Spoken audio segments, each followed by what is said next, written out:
Okay, everyone, I think we're going to get started. So again, my name is Jerry Lovell. I'm a project manager with DelDOT. I'm managing the project US13, US40 to Memorial Drive pedestrian improvements. First thing I'll do is I'd like to introduce the DelDOT and DART folks that are with me on the meeting that are going to give the presentation and help answer questions after the presentation. So we have Matt Vincent. He's the chief of design for Project Development North, which is essentially Newcastle County. From DART, we have Jared Kaufman and John Kalman. They're here to answer any transit questions that you might have as we go along. And then we have our design team of Teresa Lord, Doug Holly, and Zach Brander from Pannoni. They're the designers of the project, and they're actually the ones that are going to give a presentation. So a couple housekeeping things. The ones kind of self-explanatory. How can you participate? You're on the workshop, so you can participate. So the way that we'll solicit participation is at the bottom of your screen, there's a Q&A button. And if you have a question at any time, you can just type it in. And then once the presentation's over, the team will answer questions one by one or in groups if the questions are similar. Unfortunately, there's no live speaking by the participants other than the panelists, just because it gets a little bit complicated. So, and I do see we had someone call in. If you have a question or have a comment, and if anyone else does, just so you know, the project website under the workshop has 3 different ways that you can ask questions or give comments. One's a survey. There's an email address and also a phone number. So any of those different ways, if you have questions or comments, and either you couldn't ask them at this workshop or you're thinking about something later on, just feel free to do that. Also, this presentation is being taped. It'll be posted on the website so that anyone that didn't make it today can go on and watch and listen.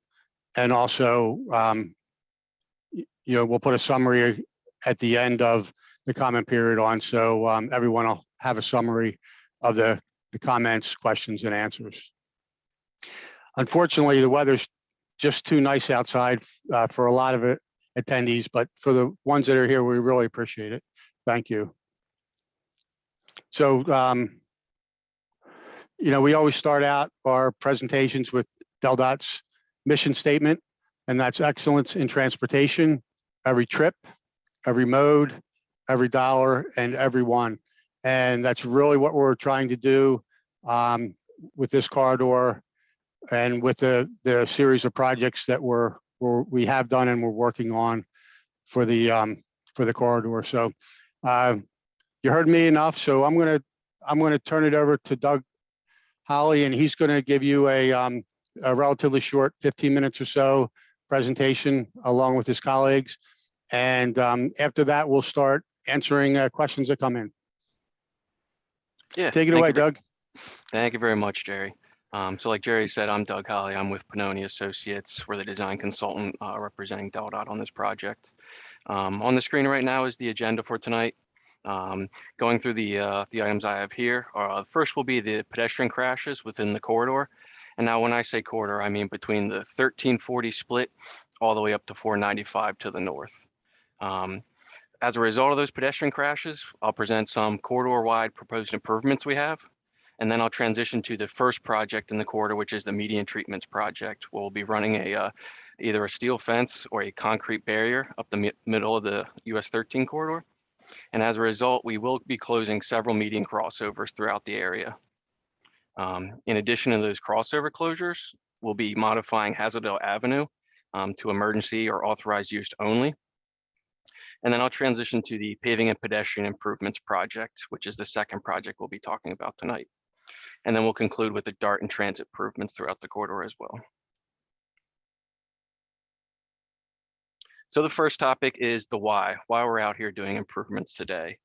So between US 40 to 495, majority of all traffic accidents or fatalities within the area are actually pedestrian related, approximately 64% to be exact.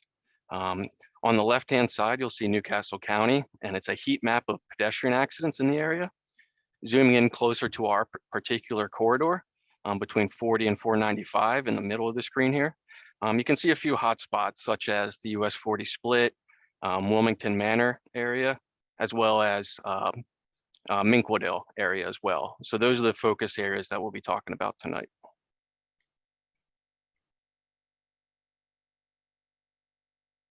So looking at the corridor as a whole, some of the proposed improvements we'll be talking about tonight are new crosswalk opportunities throughout, new curb ramp and ADA compliance features, new sidewalk on the outsides of 13, signing and pavement markings, modifications to the 141 interchange ramps to promote safer crossings for pedestrians, the bus bike right turn lane, also known as a BBRT lane, which we'll describe a little bit greater detail later, new transit opportunities, over 300 corridor lights installed, and the median treatment project, where again will be a fence or concrete barrier along 13. And along the median treatment project, we will also be closing unsignalized crossovers throughout. I know Jerry threw the pitch out earlier, but I'll just reiterate. At the bottom of this slide is a link to the project website, or there's a QR code on the right. Feel free to take a picture of that with your phone. It should take you to the project website. On the project website is a detailed role plan that'll show the project in greater detail. And you can also zoom into your specific area if you're looking for a little more information.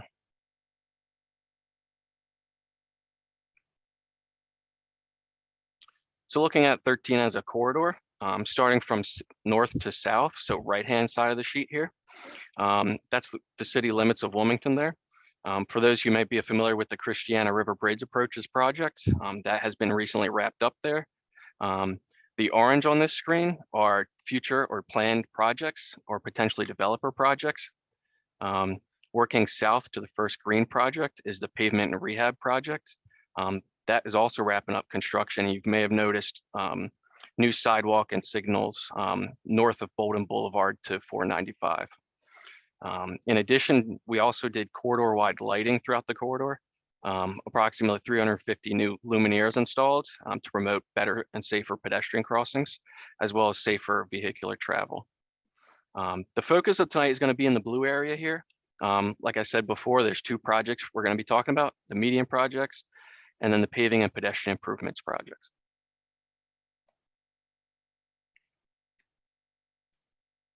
So for the median treatment project, the focus of the median treatment is to deter pedestrians from mid-block crossings. That's where we've noticed a lot of accidents and fatalities throughout the corridor.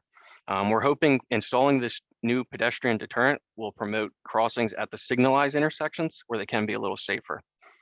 So the design team has gone back and forth, and the preferred median treatment is a 6-foot high decorative fence. It'll be similar to what you're seeing on the right-hand side of the screen here. In locations where there's a wide median, such as in front of the farmer's market or near Gracelawn, we'll be installing something very similar to this. In areas where there's a narrow median, such as approaching 273 or by the US 40 split, we'll be doing a concrete barrier with a fence on top. And I'll show you a few examples on the next slide. Some of the existing constraints the design team faced was underground utilities, light poles, turning movements, turn lanes, and sight distance of vehicles.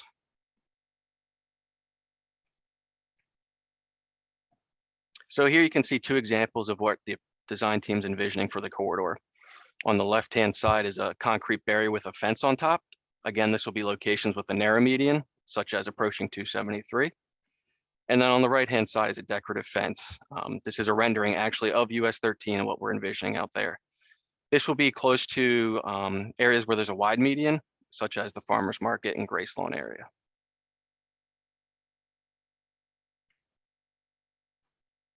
So at this point, I'll hand it over to Teresa Lord of the Pannoni design team.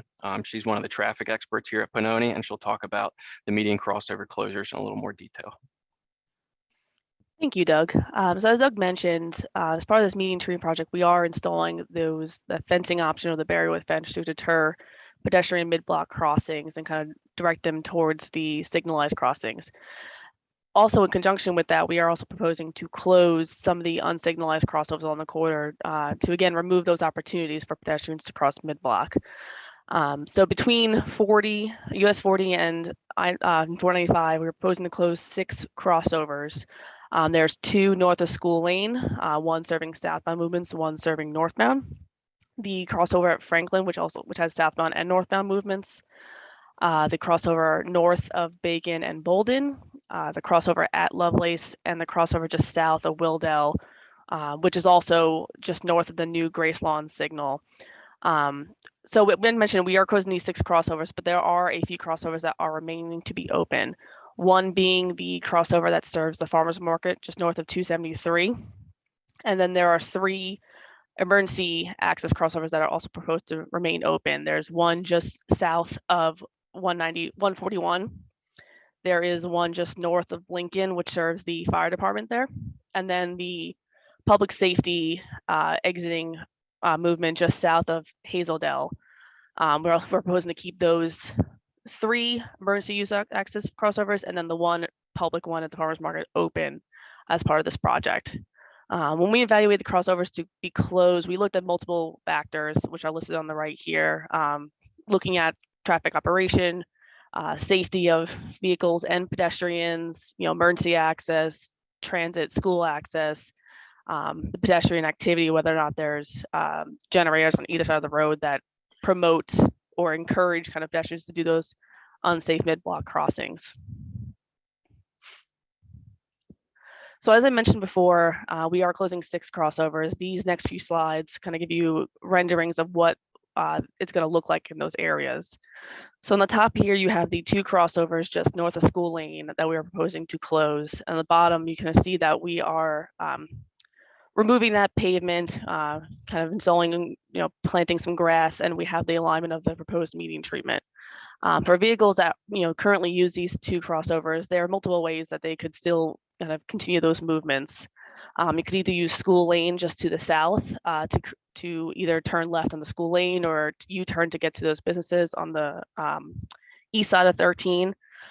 Or you could use kind of the signal just north of the 141 interchange at Lincoln, or even further up to make any kind of other U-turn maneuvers that you need to make. The next 2 crossovers are the Franklin Avenue crossover and the crossover just north of Bacon Bolden. So again, you can see the existing conditions and the proposed with those crossovers closed. In order to complete these maneuvers, people who are currently using Franklin crossover can either use the Bacon Bolden intersection to make any left turns or U-turn maneuvers, or they can travel to the south and use the crossover at Harrison and Stall to make any left turn or U-turn maneuvers into to access those commercial or residential developments. And then finally, we have the crossover at Lovelace and then the crossover just south of Willdale. As you can see in the top picture, the existing conditions, the center intersection there at the Grace Lawn Memorial Cemetery is the recently installed traffic signal that you may have noticed in that area. So vehicles who are using these 2 crossovers can either use the signalized intersection just to the south near the state hospital, or you can use the Grace Lawn intersection, or you can use the Willdale Avenue intersection to complete any of those left turn or U-turn maneuvers that you are looking to do.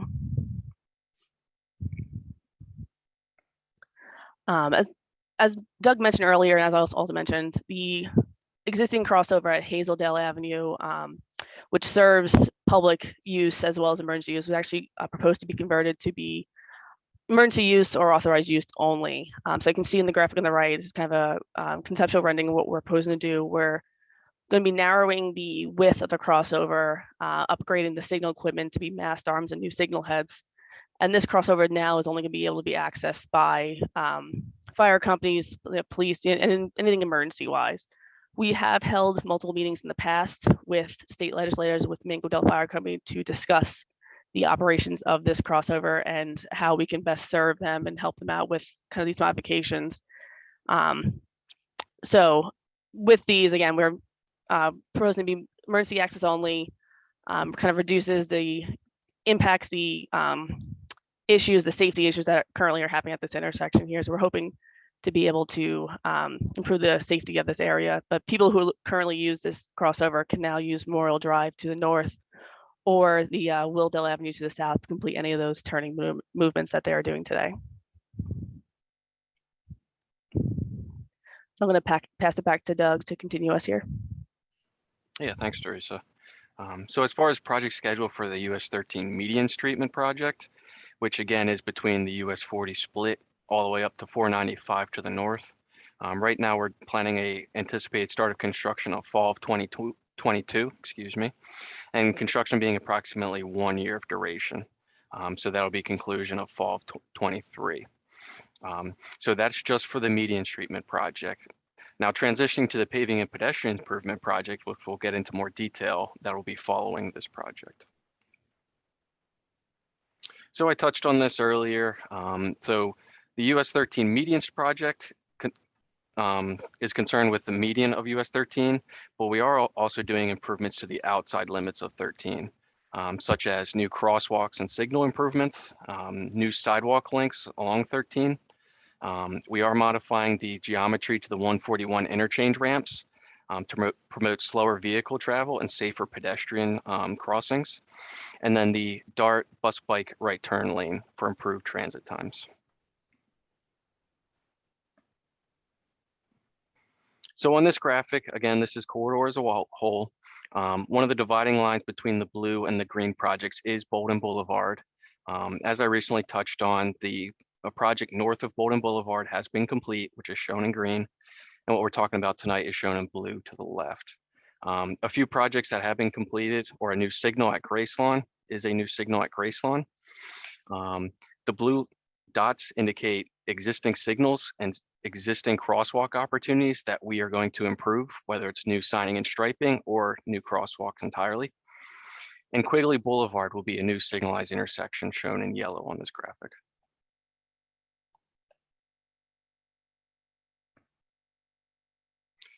So transitioning to transit and DART improvements throughout the corridor, this is definitely a heavily used transit corridor here.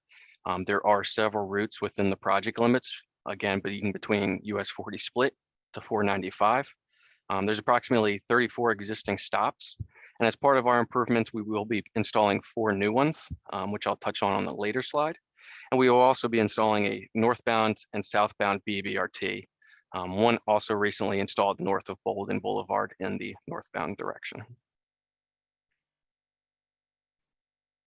So you might be asking yourselves, what is a BBRT lane? It stands for bus, bike, right turn, and it does just that.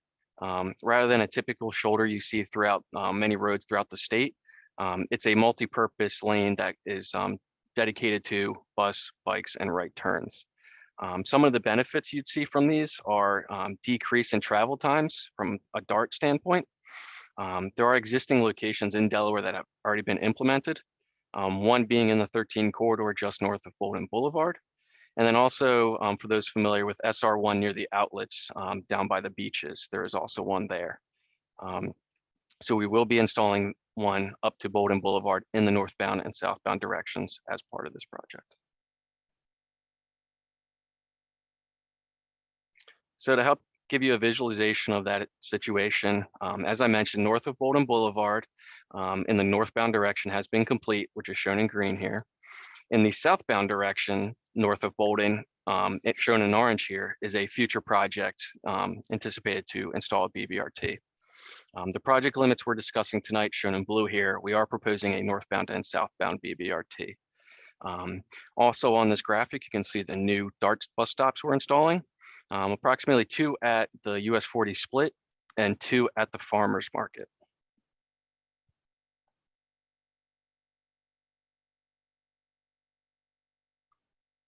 So touching on project schedule for this one, this does not include the US 13 median project. This is a separate contract. These limits are from Schaefer Boulevard, which is just south of the US 40 split, to Bolden Boulevard to the north. We're anticipating a fall of 23 construction and anticipating a construction duration of approximately 2 years. For those of you who are aware that I-95 construction project is ongoing, and may affect the construction timing of this project, as this is a major alternate route. The orange project that I previously showed with the southbound BBRT north of Bolden Boulevard, that schedule is yet to be determined.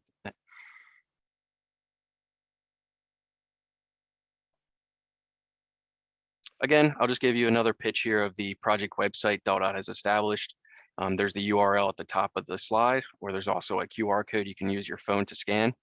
And the graphic you're seeing on the slide here is just a screenshot of the role plan that we have on that website. So you can see there's way more or much more greater detail. If you're looking for a particular area, such as in front of your development, you can definitely check out that role plan, see it in greater detail. So from here, I'll take a step back. I'll throw it back to Jerry. I think we're going to open it up to questions and comments right now. Yeah, so we gave our presentation, and now anyone that would like to ask a question, again, please hit the Q&A tab at the bottom and type in your question, and then someone from the team will get you an answer.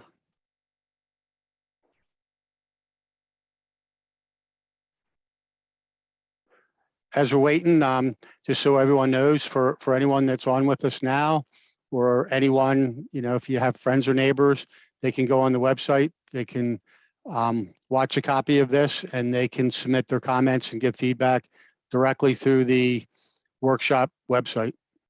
And we'll take official questions and comments for 30 days, but anybody, anytime, can go on the website and just use the email or the telephone number and give a call, and they can get their question answered. So Jerry, I think Representative Cook asked a question in the chat about whether this has been presented to firehouses on the corridor. So I could take that one. So this presentation itself has not been presented to the firehouses. Now, we did coordinate with the Minkledale Fire Company in the past regarding specifically the Hazeldell modifications. But as far as the overall corridor project, has not been presented to the multiple firehouses along the corridor at this time. Okay, we have a question from Heather about alternatives to the BBRT. Jared or John, maybe you want to take that one? Heather, can you please give a better description of what your question is? I'm not sure what you're referring to. Bike level stress. I think that would need to be a Del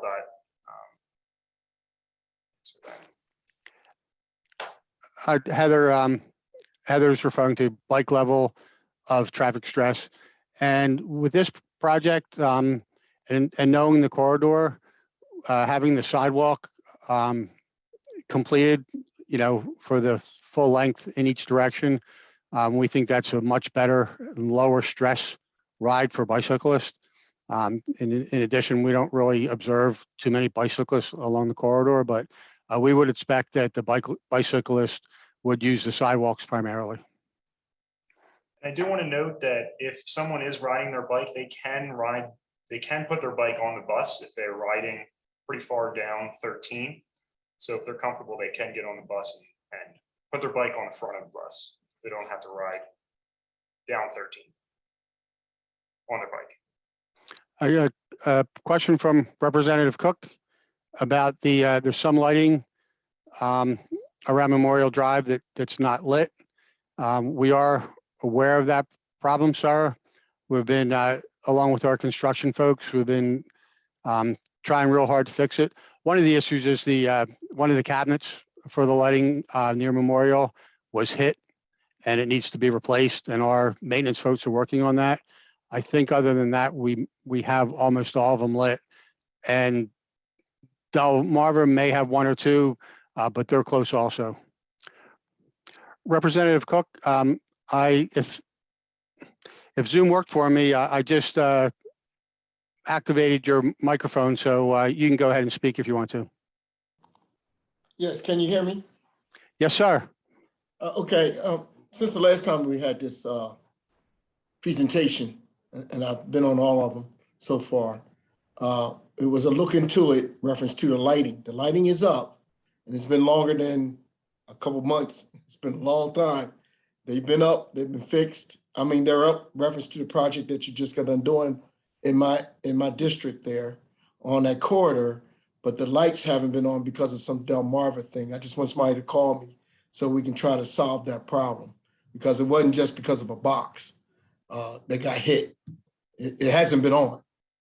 I pass there every day. That's my district, but they haven't been on at all. So that's why I said have somebody call me. So Yeah, we can do that. Maybe we can try and get Delmarva on the phone with us. yes, and get them on the phone with us. Okay. Yes. Yes, absolutely. We'll try our best to do that. And no excuses from this side, but we've been aware, and the design team's been pushing. We want to see it as much as you do. Okay. No problem. Sorry about that background noise. No problem, and we'll work on it to see what we can do about it. Thank you so much and all you do. Thank you, sir. We've got another question about whether a proposed signal at US13 and Schaefer Boulevard is part of this project. That's an intersection that that I know traffic and DART, as well as us, have been talking about, but right now there's no funding for it, and that's not included right now.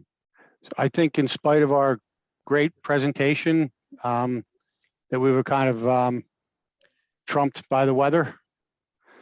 For the folks that are on, I really appreciate it. We're probably just going to stay on another 5 or 10 minutes, given that there's not a lot of questions. So, anyone that's on, we really do appreciate you being on. If you would, if you want to go, you won't hurt our feelings. But we are going to stay on just a little while longer in case there's any more questions. And for the next presentation, I will try and have at least some background music. That'll either keep people occupied or hopefully won't make them hang up quicker, but we'll shoot for some background music in these quiet pauses. Okay, everyone, we're just going to give it a couple more minutes and then we're going to end. It looks like we're not going to get anybody else. As we're heading into the end, want to thank the team that put the presentation together and gave it. It's a very good job. Also like to thank our public partners, MAPCO and DTC. I saw a few of those were on, and especially Representative Cook. I know we've worked with you on the projects that are completed, the ones that are almost completed, and this one as well. So we really appreciate your help and your input. And so one last thanks, and one last pitch for anyone that's interested. If you click on the barcode, take a picture, or just go to the link that's shown there. We will have this presentation up. Might not be for a few days, but we'll have it up. But we also have that role plan. So, if anyone is asked a question, you can refer them to us, or, anyone can look in that role plan and zoom in close to see what's happening, maybe next to their neighborhood or down the street or something like that. Yep. And like Jerry mentioned before, if there's anybody that thinks of a question down the line or anything that we didn't touch on that you'd like to follow up on, again, with the website, with the survey, there's ample opportunity to continue to make comments and provide your input.